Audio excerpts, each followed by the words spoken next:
Hi, I'm Garmbreak1, and this is Midgardia's Cool Crowdfunding Show. I'm here today with Adam Vass. How's it going? Great. Hi. So you're here today to talk about Necronautilus. Why don't you tell us a little bit about that? Yeah, Necronautilus is a science fantasy role-playing game that's on Kickstarter currently.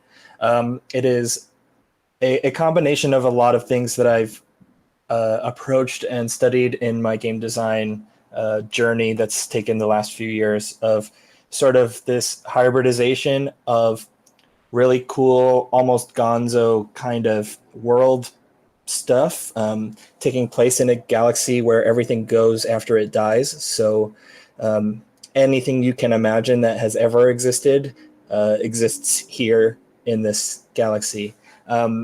Simultaneously mixed with this sort of modern indie RPG storytelling, emotional focus that comes through in a lot of other small press RPG stuff. Um, I think it's a combination that doesn't exist as often as I expect and would like, because usually the really intense and gonzo settings are reserved for OSR and more combat focused games, and feelings games usually have a much tighter geographical focus. So I was really excited to combine these two things and have a story game with crazy setting and scope. Right, yeah. Yeah, you mentioned Troika specifically in your description. Yeah, that was a very direct influence. I can very like vividly remember still the first time I played Troika, because it was a book that I had in my collection for quite a while and didn't necessarily resonate with because it's very abstract. But getting to play it and getting to engage with it directly made the light bulb come on, and um, I it's a very it's very inspirational to a lot of my work since then, but specifically to this in terms of uh, exploring who your character is and how that informs the greater setting, and also having a setting that is extremely malleable to whatever your playgroup wants to pursue. Right. Also, Galaxy of the Dead is a super cool concept, by the way. Yes, thank you. So, why don't you tell me a little bit about the player characters? Sure. The player characters exist as what's called the Death Agent. So you do the bidding of the blind god Death, who is sort of the overseer of this whole universe, but cannot actually physically see the universe itself. So you're sort of the tendrils of Death who go and explore and learn things and sort of maintain the status quo of like neutrality.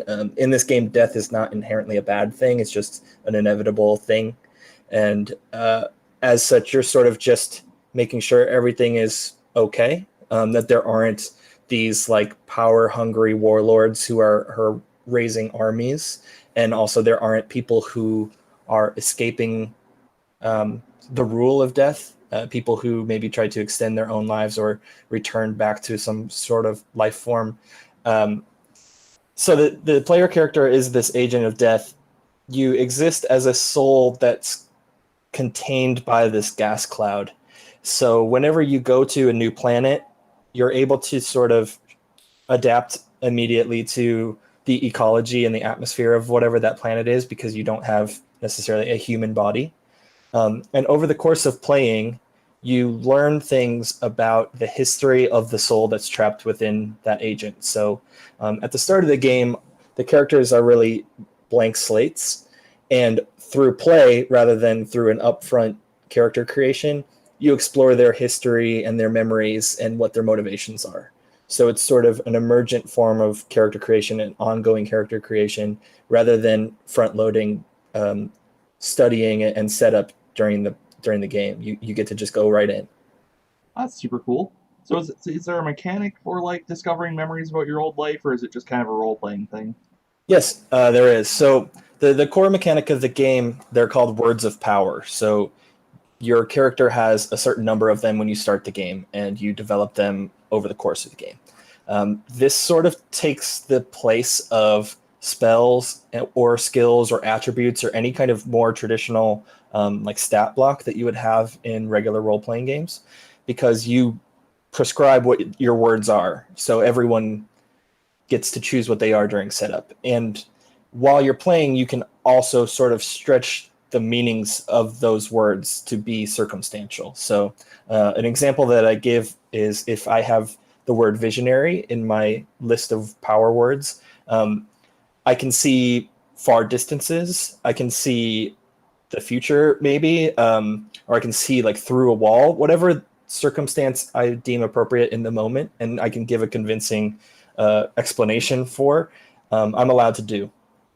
Those words have numerical values, and you roll 2d6 and trying to roll under your numerical value. So memories come when you successfully use your words of power.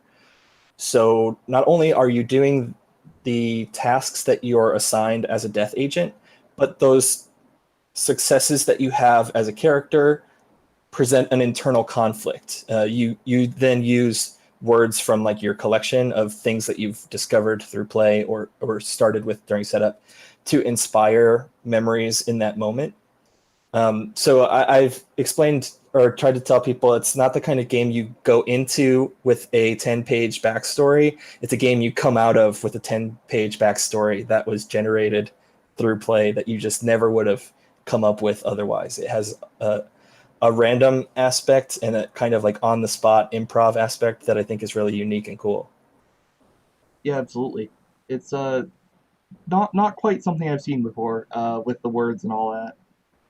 Yeah, I wanted it's sort of this hybrid of a lot of OSR and indie philosophies, and I find myself often existing in the space between these two extremes in the design world anyways.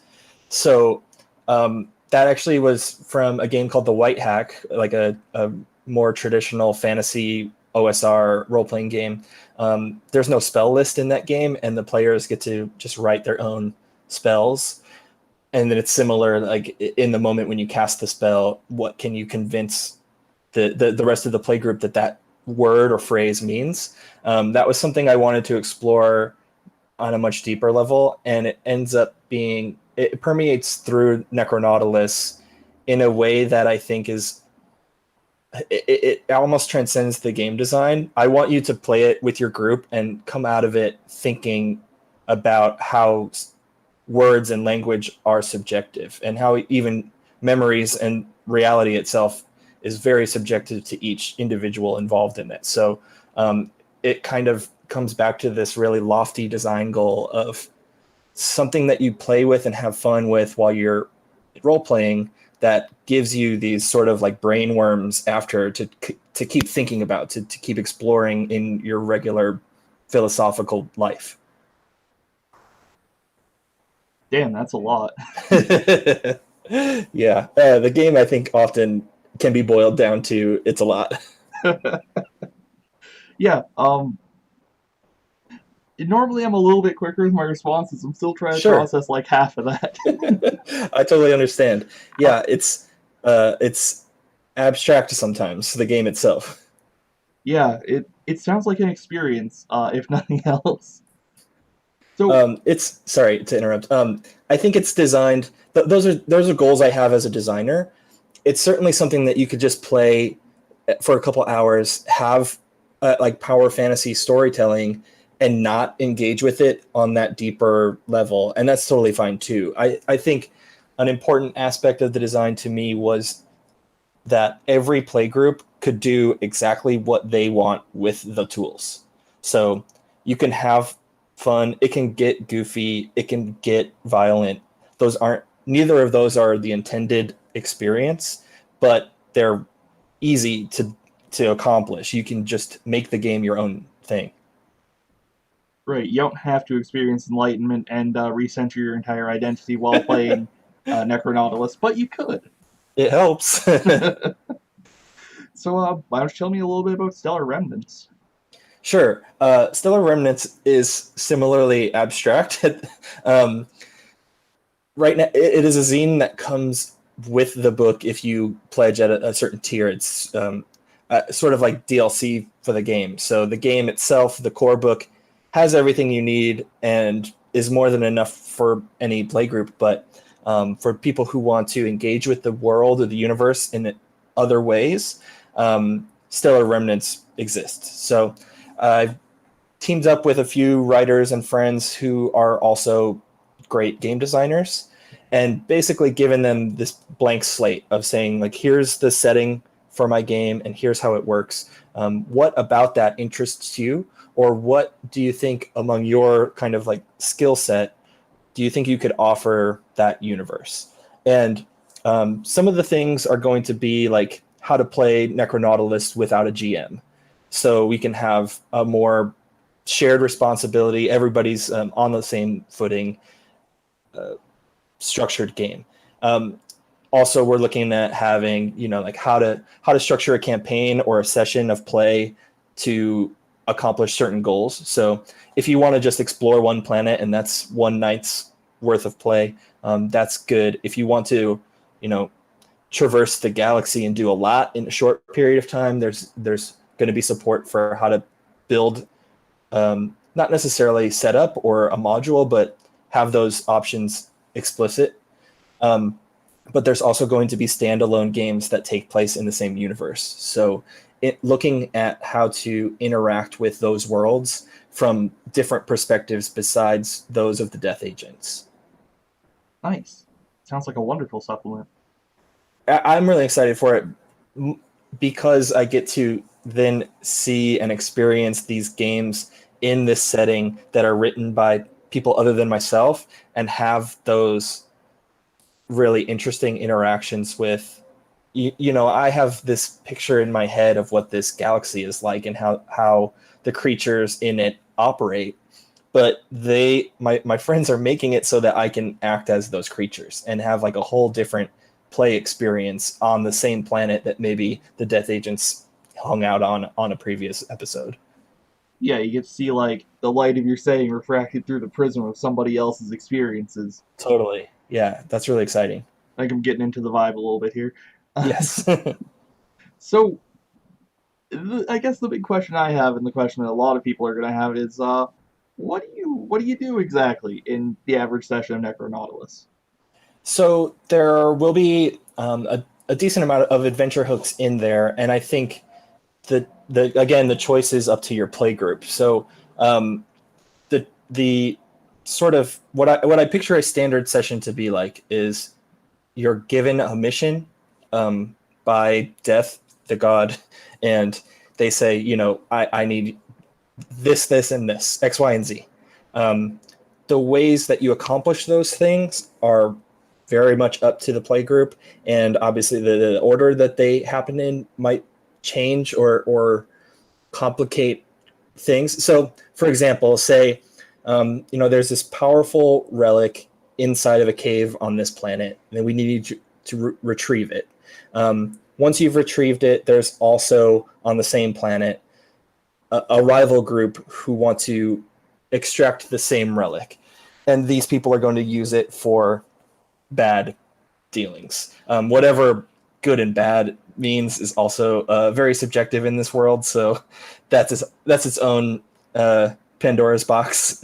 But so now you have an explicit objective and a complication that almost in its own way becomes another objective, and how you engage with and solve those problems is very much your choice. I think too, while you're approaching those issues, the use of words and discovery of words, and also the memories that come through, are going to change the mission's objectives and your approach to those missions while they're taking place. So it's a very dynamic. You could start a session of play with a very explicit goal and really go off in a whole nother direction and have a really compelling and interesting story that no one really planned for. So it is mission based, and I think it will almost inevitably end up in a more free-form sandbox kind of exploration way.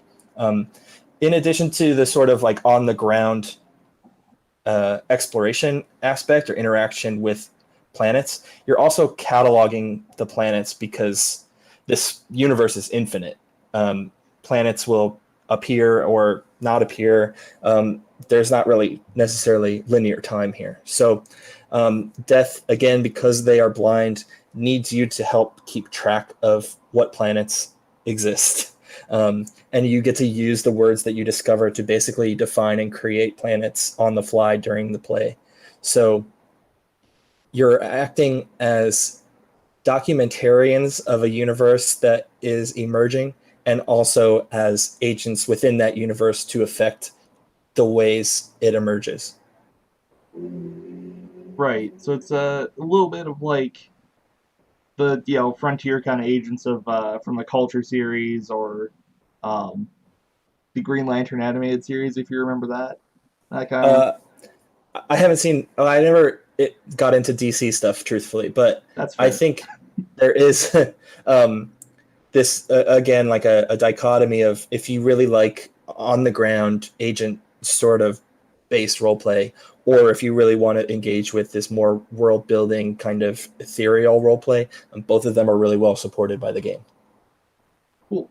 So the words kind of handle everything, like your combat, any kind of space travel stuff. That's all kind of bundled into that. Is that correct? Yeah, words are really the core tenet of the whole game. It's something that sort of emerged from my like philosophy of gaming and how games are played, making it explicit in the rules. So you know, role playing often is conversation, right? It is words that you share.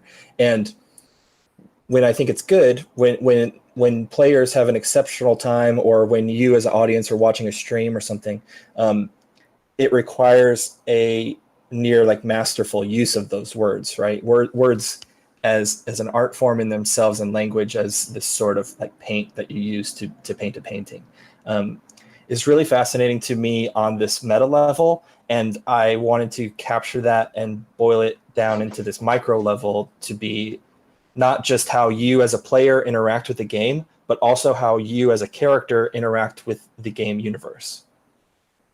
Right. And while we're on the topic of words as language, man, if you get the opportunity, you should try and commission somebody to do a Japanese translation because that with the words mechanic would be a wild ride.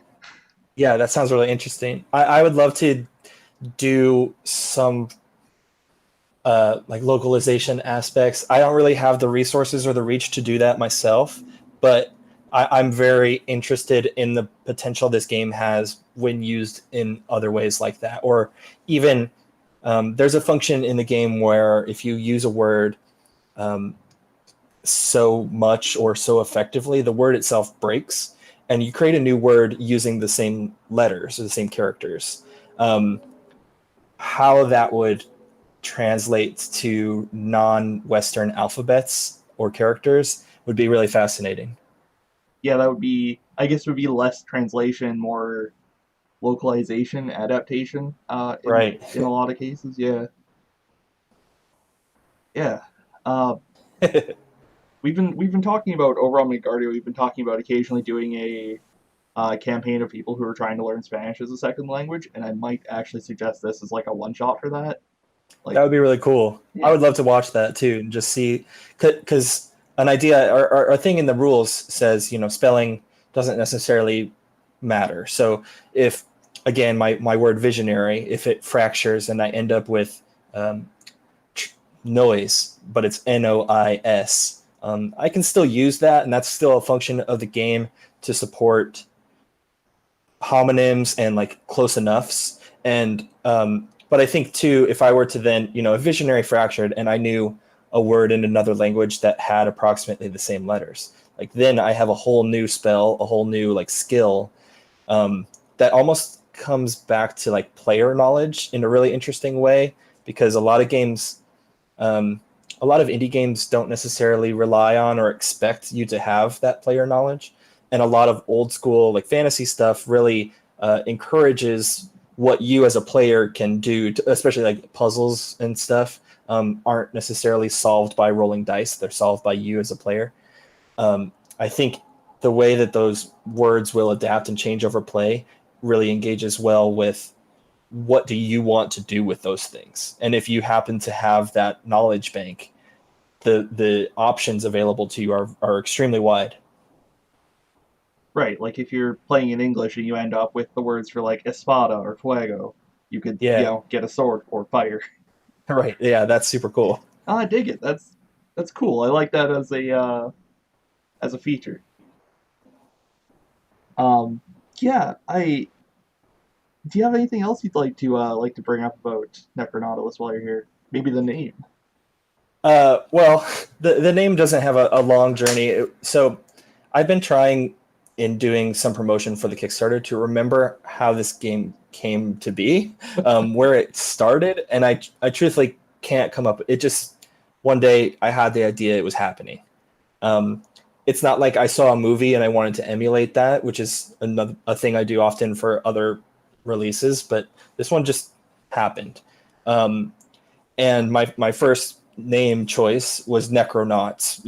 Obviously, Necro, death, and Nauts being explorers. But it's a book. It's a book that exists. It's also very weird and gonzo. I haven't read it, but I found out about it in doing my SEO optimization for this game. Um, so Necronauts is already taken, and uh, Necronautica was another option that was also taken. I think that one's a metal band. So I was playing with the words. I was looking for close enoughs. Necronautilus uh, was actually a helpful guidance from my friend and collaborator Will Yobst, who helped come up with that one. And it still evokes a lot of the same, like just hearing that word, you think of like weird space skulls and everything, and that's really what it wanted to boil down to. And maybe you think of Jules Verne, the Nautilus.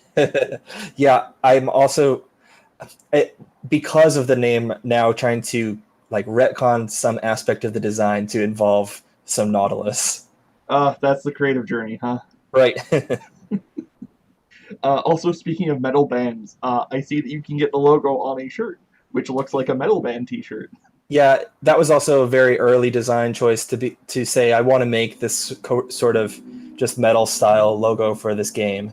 I really wanted to be fully me as I could, and so I also am doing the illustration and graphic design and layout and everything for Necronautilus. So I wanted to have this metal design, and even just shopping it around and seeing like, hey, I'm thinking about making this game. Almost everyone said like, I want to wear that on a shirt. So white ink, black tee, just metal style, classic T-shirt. I'm excited to get and wear that too. I'm glad that enough people supported it at the Kickstarter that I get a shirt with my logo on Hell yeah. Yeah, I tried to find the most occulty T-shirt I could find for this interview, so I got it. got this. Nice. Reading I is have fun. a skull and a lady with a skull, a Spirited Drift T-shirt. Hell So yeah. I did similar thing. Yeah, it was this or my like one of my T-shirts from the Megas, which is Mega Man's helmet with a skull inside it. Cool. Um, yeah, no, this looks like a wild ride to say the least. That's what I'm hoping for. It's certainly a wild ride in terms of my design and my writing journey that got me here.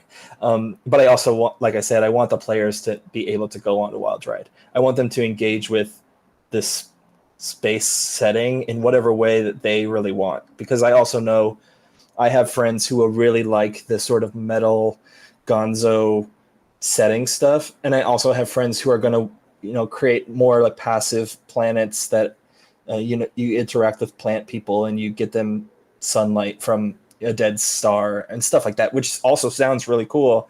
But they get to exist in the same universe, but they don't necessarily have to bump against each other. You don't have to have like digital Satan and the plant people on the same planet. So that's exciting. It's really almost going to be like a Rorschach test for players to say like how weird do you want to get with this one. Digital Satan and the Plant People is a band I would listen to, by the way. Sorry, my own jokes aren't that funny.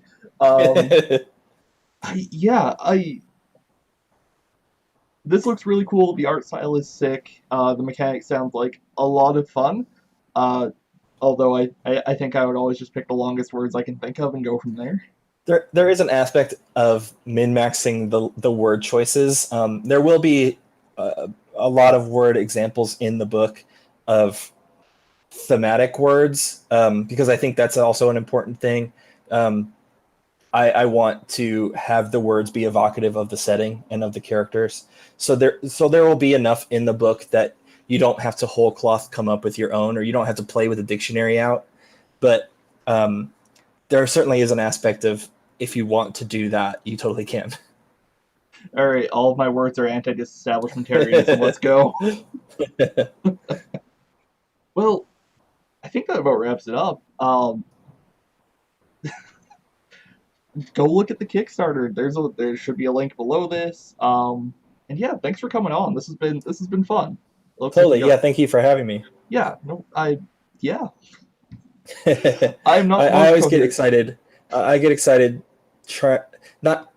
I was going to say trying to explain this game, but explaining this game, it really gets to remind me of the things that make the game special and the setting special and why I made it in the first place. So anytime I get to dive into what is the deal here, which is a very obviously a long and complex answer, it makes me really excited to keep working on it and make just the wildest game I can come up with. Yeah, no doubt. And car horns in the distance. And back to the power of words. It can be really important to just like get all your thoughts out and phrase them. And like that makes everything kind of crystallize again. Sometimes you go like, oh shit, that's an aspect I hadn't realized. Yeah, I think there will be a lot of light bulb moments for players while they're playing to have those kind of unexpected eh, energies, and I think that's really cool. Yeah. Well, thanks for coming on. And yeah, like I said, Kickstarter links below, Patreon links for me, all that fun stuff. And yeah, for everybody watching at home, have a good night.